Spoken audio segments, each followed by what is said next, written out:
విశాఖలో Asia today అవార్డుల ప్రదానోత్సవం ఘనంగా జరిగింది. ఈ కార్యక్రమానికి ఒడిశా గవర్నర్ కంభంపాటి హరిబాబు, కేంద్ర మంత్రి ఎస్పీ సింగ్ బాగల్ ముఖ్య అతిథులుగా హాజరయ్యారు. విద్య, వైద్య, వ్యాపార రంగాలతో పాటు పర్యావరణ, ఫార్మా రంగాల్లో విశేష సేవలు అందించిన వారికి అవార్డుల ప్రదానం చేశారు. సమాజ ఉన్నతికి కృషి చేసిన వారిని సత్కరిస్తే సమాజాన్ని సత్కరించినట్లేనని నిర్వాహకులు తెలిపారు. చాలా హ్యాపీగా ఉంది. ఈ ఏషియా టుడే వారిది ప్రైడ్ ఆఫ్ నేషన్ అవార్డు ఇది వరుసగా 3వ సారి తీసుకోవటం.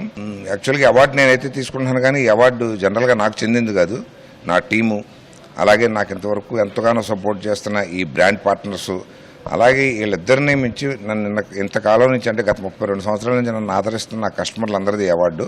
వాళ్ళందరి తరఫున నేను ఈ అవార్డు స్వీకరించినందుకు నాకు ఎంతో గర్వకారణంగా ఉంది. మా స్కూల్స్ ప్రత్యేకత ఏమంటే మేము కేవలం పాఠ్య పుస్తకాలకు మాత్రమే పరిమితం కాకుండా ఒక విద్యార్థి తన జీవితాన్ని ఎలా ఎదుర్కోవాలనేది మేము చాలా నేర్పిస్తాము. ప్రాజెక్ట్ 21 అనేది మా యొక్క స్పెషాలిటీ. ఈవెన్ మన నేషనల్ ఎడ్యుకేషన్ పాలసీ 2020 రాకముందు నుంచే మేము ఈ 21st సెంచరీ స్కిల్స్ అనేటివి స్కూల్లో నేర్పిస్తున్నాము. మా యొక్క శ్రమను గుర్తించి మాకు ఈ అవార్డు ప్రదానం చేసినందుకు ఎంతగానో సంతోషిస్తున్నాము. మాకు ఇవాళ చాలా pride moment, pride of nation award ఇచ్చారు. ఒడిశా ది బెస్ట్ కాలేజ్ అని, ఇది వెరీ గుడ్ రికగ్నైజేషన్. మా టీము, మా ఇన్స్టిట్యూట్ది అందరి స్టాఫ్ వల్ల ఇవాళ ఇది దొరికింది. చాలా thanks. Most trusted partner for active pharmaceutical ఇంగ్రీడియంట్స్ని తయారు చేయడంలో మమ్మల్ని గుర్తించి మాకు ఈ అవార్డుని ఇచ్చినందుకు స్పెషల్గా మా అభినందనలు తెలియజేస్తున్నాం.